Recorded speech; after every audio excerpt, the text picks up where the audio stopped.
8h24 em Campos, de volta com o Folha no Ar. Muito bom dia para você ligado aqui na Folha FM, muito obrigado pela sua audiência, pelo carinho sempre, sejam todos bem-vindos nesta manhã de frio, né? Quinta-feira de frio com sol em Campos, faz 19 graus, temperatura não deve passar hoje dos 24, 25 graus, essa mínima prevista para hoje é de 13 graus, segundo o Instituto Nacional de Meteorologia. Os ventos devem diminuir um pouco mais, né? A temperatura também diminui. No caso, né, durante a madrugada, à noite, está muito frio. E só para abrir um parênteses aqui rápido, a ASIC, Associação Comercial e Industrial de Campos, já lançou aí a sua campanha do agasalho. Se você quiser doar, é só aparecer ali na Praça São Salvador 41, edifício Ninho das Águias, 16º andar, 17º andar, é o último andar, é o da Associação Comercial e Industrial de Campos. Hoje no programa, com o oferecimento de Proteus, serviços de saúde e medicina ocupacional, qualidade certificada ISO 9001-2015, de Unimed Campos, cuidar de você, esse é o plano. Laboratórios Plínio Bacelar, 80 anos de tradição e agora lançando o Plínio Bacelar Vacina. Mantenha sua vacinação em dia da sua família com o Plínio Bacelar Vacina. Unicred Norte Lagos, quem conhece, valoriza. Estamos recebendo aqui com muito prazer sempre, não só pela pessoa, mas pela sua luta, sobretudo pela sua dedicação. E a gente conhece um pouco dos bastidores dessa história, muito pouco, né? Porque quem conhece lá as lágrimas do dia a dia, né, o suor do dia a dia mesmo, é aquela equipe que toca esse arquivo aí, muitas das vezes até contra a vontade da força política, o que é extremamente inadmissível e inacreditável. O Rafaela Machado, então, historiadora, professora, diretora do Arquivo Público, apresentadora de televisão. Você está multifacetada, né? Quebra o galho para tudo. Não, quebra galho nada. Faz muito bem, aliás, até o Beto estava comentando aqui sobre aquelas pílulas Aliás, teve alguém que comentou que o Fred Parente e as pílulas da história, teremos continuação da terceira temporada? Está comentando aqui no Face, depois você comenta também sobre, porque você faz essas pílulas através da TV Câmara. Eu imagino que o cachê seja muito bom, né? Gasolina é 8,50, hein? Tá caro demais, gente. Mas você não tem nenhum pagamento, não tem nenhum investimento. Você faz ali. É um trabalho por acreditar. E por acreditar, Nogueira. Por acreditar que aquilo que eu estava falando mais cedo, da gente precisa falar para as pessoas, a gente precisa divulgar para as pessoas. Isso é o que eu acredito. Então, eu fiz o Pílulas e a gente está esperando a renovação. Um grande abraço para o meu amigo Fred Parente. A gente está esperando se o Pílulas vai ser renovado ou não na TV Câmara. Gente, eu acho que é importante ser renovado, aliás. É um programa muito especial, gente. Ele, além de passar na TV Câmara, ele passa também, foi para a TV Senado. Ele passa no YouTube, ele fica disponível, na verdade, no YouTube. E é um programa, Nogueira, eu recebo muita mensagem de campista que mora fora, mora no Rio, em São Paulo, fora do Brasil, e o sentimento que tem quando toma contato com Pílulas. E além do Pílulas, eu, Fred Parente e a Larissa Manhães, que é minha parceira lá do arquivo, braço direito, esquerdo e as pernas também, a gente está começando um projeto no YouTube chamado Elas Têm História, que é voltado principalmente para a educação e cultura do município, né? Na verdade, da região. A gente quer falar sobre o norte e noroeste fluminense.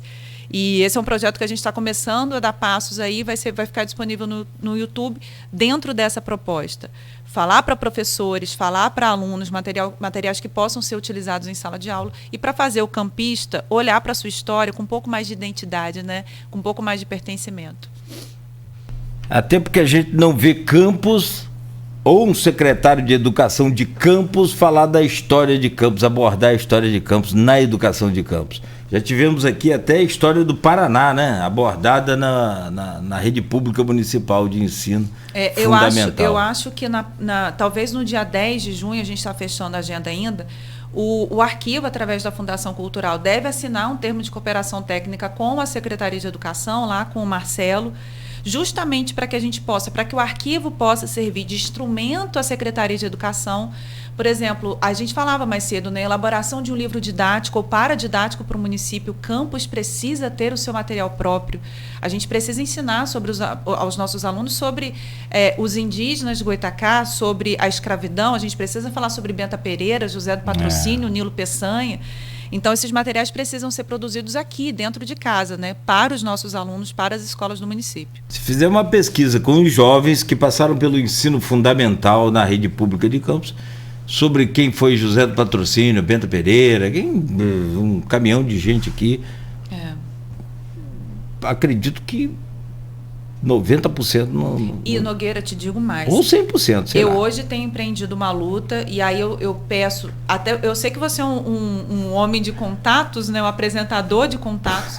Eu acho que a gente tem que ter deputados que olhem para isso. A história de Benta Pereira, por exemplo, todo mundo sabe que eu sou aficionada na história de Benta Pereira.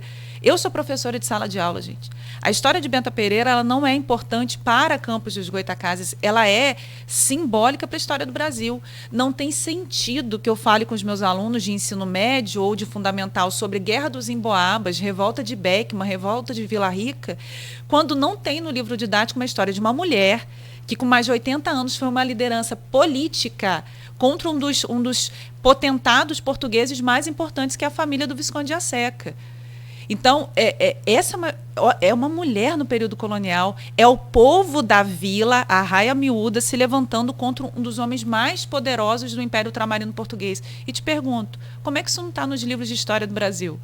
Nos livros didáticos que são enviados para as outras escolas.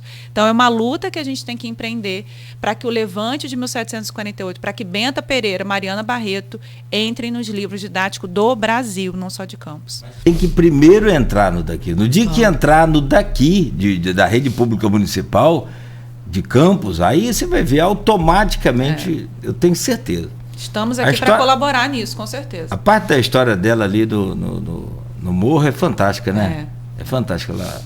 Ela não morou, ela se escondeu lá no sertão do Itaoca, que falava, né? Tinha casas aqui na vila, ali bem perto do Chafariz, da antiga casa de Câmara e Cadeia. E dá um programa de uma semana. E é fantástica a história dela. Bom, sobre essa verba da Alerj que vem, e aí é quase que um oásis nesse árido todo que a gente vive na cultura nossa. Que loucura isso, né? Quantos anos... O Rafael, eu te conheço há um bom tempo, graças ao nosso querido saudoso Paulo Marx, uma amizade nossa em comum. Verdade. Ele me apresentou a você, trouxe você aqui no programa dele, que tinha na antiga Continental, né, que hoje é a alma da Folha FM, evidentemente, né, toda modernizada, mas assim, o Paulo Marx deixou aqui, entre outras coisas, no seu legado, essa amizade nossa. Verdade. E que eu agradeço sempre. Então a gente já se conhece há muito tempo. Você acabou de dizer que não tinha mais esperança, de repente surgiu uma luz lá no fim do túnel. Conta essa parte dessa história até chegar o dia de hoje, que a verba já foi depositada finalmente, que isso já é um sonho sendo realizado, mas que agora tem um outro trecho a ser percorrido. Eu falo sempre, eu brinco, que o mais difícil, que era o dinheiro, a gente já tem, a gente nunca teve. E o mais difícil a gente tem. Nogueira, eu não sei em que as pessoas que estão em casa acreditam, mas eu acredito na providência divina e no envio de pessoas em momentos chaves. Essa trajetória que eu estava falando para vocês, a minha trajetória de 15 anos no arquivo, a gente tem funcionário lá nesses 21 anos, há 21 anos, o seu Jorge abre e fecha o arquivo até hoje há 21 anos. É muito difícil você trabalhar com, como eu sempre digo, ladeira abaixo, né, com a situação sempre piorando, sempre decaindo. E isso foi um respiro, né, isso foi um respiro de alívio. Em momentos chaves, a gente sempre recebe amigos, pessoas enviadas que vão nos ajudar. Ao longo desses 15 anos, eu tenho vivido isso na pele, que vão providenciar, mesmo que seja algo muito pontual, a nossa permanência, o nosso renovar de fôlego. Então, quando esse projeto começou a ser desenvolvido ano passado, É muito curioso, porque quando a empresa de Minas Gerais chegou, que é a Sabra, para fazer a visita técnica ao arquivo, era um dia muito difícil, era um dia muito complicado, eu estava muito desanimada. E aí a empresa chegou, viu todos os problemas estruturais, porque a gente não está aqui para esconder problema, pelo contrário, o cidadão tem que saber dos problemas para poder participar junto da gente nessa demanda de recuperação. E eu acho que foi realmente providência divina. Era um período em que a equipe estava muito desmotivada, muito cansada. E um detalhe importante, eu enfatizo sempre muito, Nogueira, o caráter técnico da equipe que está no arquivo, né? Nós não somos políticos, nós não somos fazedores da política pública, quando muito a política cultural. Esse caráter técnico da equipe é muito importante, mas o apoio, o incentivo que a gente tem recebido da Prefeitura, da Fundação Cultural, é algo que também eu tenho que destacar, gente. Eu vi, por N vezes, uma junção de força e de boa vontade de Raul da UENF, do procurador da UENF, do procurador do subprocurador da Prefeitura, doutor Boechat, de Vladimir em pessoa, lutando veementemente por esse recurso, da auxiliadora. Então, acho que a gente vive um momento hoje de junção de boa vontade para fazer isso acontecer. Acho que todo mundo entende a importância, independente de quem está lá, independente de quem é o promotor daquilo dali. É um momento auspicioso, digamos assim, meu amigo, é o que tem me mantido de pé. Mas eu preciso que a obra saia, gente, porque senão não vou voltar a dormir. Eu só volto a dormir o dia que eu ouvir a primeira martelada lá. Vai demorar? Espero que não.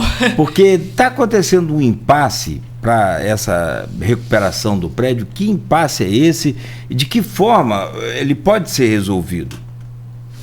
O que acontece é que quando o recurso chegou, na virada de dezembro de 2021 para janeiro de 2022,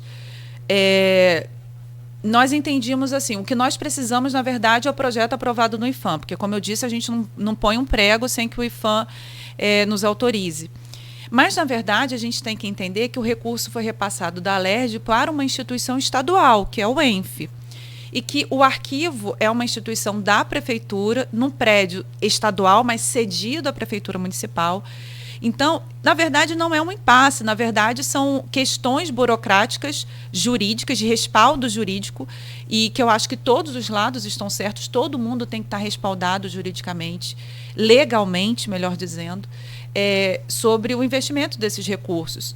Então, a boa vontade, ela também não pode estar à frente da legalidade. E eu acho que o que está todo mundo buscando é dar a maior transparência possível e caminhar na legalidade, certamente. Então, esse caminhar na legalidade é caminhar na burocracia, a gente não tem jeito. Os projetos vão para o IPHAN, eles têm uma janela de análise, essa janela demora. Então, a UENF precisa de um termo de cooperação técnica com a Prefeitura. Como é que justifica-se a aplicação do recurso sem que haja esse termo de cooperação? Isso vai ser assinado hoje, olha que grande passo. O arquivo desenvolveu em parceria com a UENF um plano de trabalho, ações da UENF dentro do Solar que justifiquem também a aplicação desses recursos. A gente tem projetos fantásticos para serem desenvolvidos com a UENF, para que a UENF também tenha no arquivo um polo de extensão, um local de extensão. Então, tudo isso teve que ser desenvolvido de janeiro para cá. Foi muita coisa, muito trabalho. Todo mundo que está em casa sabe que a nossa equipe é muito pequena, então a gente tem se desdobrado sobre isso. Por exemplo, vou dar um exemplo simples para quem está em casa: scanner. O scanner que o arquivo precisa usar é um scanner de altíssima resolução com programa, é um scanner alemão que tem fornecedor único no Brasil. A gente precisa de carta de exclusividade, a gente precisa provar que aquele é um fornecedor único, porque senão tem que ir para a licitação. Como é que você vai para a licitação se só existe um único fornecedor com exclusividade no Brasil? Então você tem que ver item a item todas essas questões. Entende como é demorado?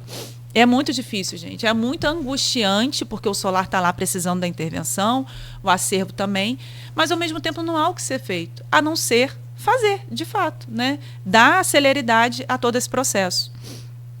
E esse caminho aí, ele é mais complicado que reformar a casa com a esposa. Que você aceita o que a esposa manda e acabou, tá resolvido. Pois é. Fim de papo. Aqui a gente tem que aceitar o que o IPHAN determina. Agora, esse que é o problema. Esses pormenores, essa burocracia é que está causando esse impasse todo. Não há nenhuma, não é ingestão, mas nenhuma má vontade de ninguém do poder público, de Campos, ou da UENF, de forma desses alguma. parceiros que estão... Porque o Siciliano, como presidente da Assembleia, e a Assembleia então é que repassa essa verba, foi do duodécimo. Isso. Ou se esse duodécimo é aquilo que sobra. Né? É o que sobra. Da economia, né? Da economia E eles fazem isso aí com alguns momentos de tragédia, né, calamidade pública. A Assembleia tem feito muito isso. Porque se sobrou, vai ter que devolver para o governo do Estado. Entre devolver para o governo do Estado e fazer um investimento desse, evidentemente que você vai socorrer a cultura, socorrer a população que está flagelada, enfim. E aí, mas por ser desse tipo de verba e não um projeto de lei, que é aquela verba... Emenda... Ou uma emenda parlamentar, que aí fica mais fácil. Talvez, não no caso do scanner, aí você vai ter que provar que ele é único sempre, né? Diferentemente de show. Show você não precisa provar que ele é único, já tem a inexibilidade ali dele e vai direto. Agora, nesse caso, então, é trâmite mesmo, legal, não é... São burocracias do sistema. Burocracias do sistema, e eu volto a dizer, eu fico muito feliz. E, gente, isso dá uma tranquilidade que vocês... Eu tive que refletir muito sobre isso, né? A responsabilidade que existe, a minha responsabilidade com o solar, com o arquivo é muito grande, né? É um peso, gente, é um peso você, final de semana, estar preocupada se está chovendo e você ter que ir para lá para tentar ver o que está acontecendo lá dentro. Então, eu fico muito feliz de saber que hoje há um compartilhamento para além da equipe do arquivo dessa preocupação, sabe, Nogueira? Então, assim, você tem o prefeito preocupado, a secretária preocupado, o reitor preocupado, todo mundo imbuído do mesmo objetivo de fazer acontecer, da melhor forma possível. E aqui eu tenho que deixar registrado, gente, porque eu já vi que ele está aqui, o meu abraço, o meu apreço a Carlos Freitas. Para quem está em casa e não sabe, o Freitas foi o diretor do arquivo até 2019, desde o início. Foi ele a implantar o arquivo público aqui em Campos. Ele formou toda a equipe que trabalha lá hoje, ele me formou. Então, Freitas sabe eu falo que a gente não é nada sem gratidão, né? Freitas é a pessoa mais generosa do mundo, do ponto de vista do saber, né? Da intelectualidade. Então, Freitas, meu querido, Freitas é como um pai para mim, um beijo grande. Essa conquista é sua, com certeza, também. Já tivemos juntos aqui na rádio. Na Continental ainda. O Freitas deu o prazer de visitar a gente. Ele é figura difícil. Uma hora ele volta aí. Mas, Rafaela, a partir de quando, então, você vai ouvir essa primeira martelada lá na... Ai, gente, não você quer ontem, não, né? Não fala, não. Vai ter uma previsão. Eu falei, gente, que o dia que essa martelada acontecer, eu vou sentar lá fora e me deixa chorar, me deixa relaxar, sabe? Me deixa soltar todo esse estresse, toda essa preocupação. Existe uma janela, digamos assim, de tempo de alguns editais que vão ser abertos pela UENF agora. Edital para o projeto, depois edital para execução da obra. A previsão da obra, de execução da obra, ela é de 8 meses. Eu sempre digo, principalmente para pesquisador preocupado, porque pesquisador precisa acessar a documentação e não vai ter como. É uma obra prevista para 8 meses, que pode durar, com certeza, 12 meses, né, com muita tranquilidade. E existe essa janela, digamos assim, desses editais que vão ser agora abertos pela UENF. Para compra de equipamento. Na verdade, a compra de equipamento deve ser direta, né, mas a questão do projeto, de restauro, tudo isso. Então, eu acredito que a gente leve aí algo em torno de 12 meses a 16 meses em todo esse processo. Mas espero que a martelada inicial comece pelo menos nos próximos 3 meses. Próximos 3 meses, com mais 8 meses, então daqui a um ano, se tudo der certo, evidentemente, que aí também depende de clima, tempo, depende de... Gente, vocês já pensaram? Gente, olha que você mexe numa reforma na sua casa, desculpa. Você descobre coisa. Eita! Você imagina uma construção de 1652, né, meu amigo? Caramba. Não tem como, mas o meu sonho, Nogueira, é assim, sonho a gente às vezes tem que compartilhar assim. No aniversário do ano que vem, eu espero muito estar inaugurando essa obra, pelo menos boa parte dessa obra. Legal. Poder receber as pessoas lá mostrando, olha aqui o que a gente conseguiu. Esse é meu sonho. Vai ficar totalmente fechado? Você falou sobre a questão da pesquisa, que é importante, não vai ter acesso? Então, tudo depende do cronograma de obras, e aí assim, se a gente já tivesse, a gente vai entrar em período de chuva, não vai poder mexer no telhado. O inicial era começar pelo telhado, que é a nossa parte mais problemática. Então, tudo vai depender do cronograma de obra e de como a gente vai conseguir avançar na organização desses espaços. Porque o que a gente está fazendo hoje, Nogueira, isso é muito importante para quem está em casa.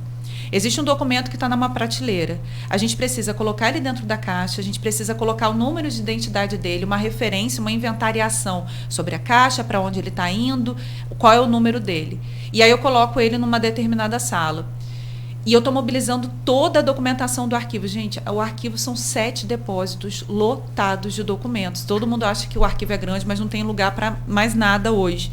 Então, você imagina como é que eu consigo receber um pesquisador tendo que mobilizar o acervo, ao mesmo tempo que uma obra acontece, você tem que constantemente movimentar esse acervo lá dentro.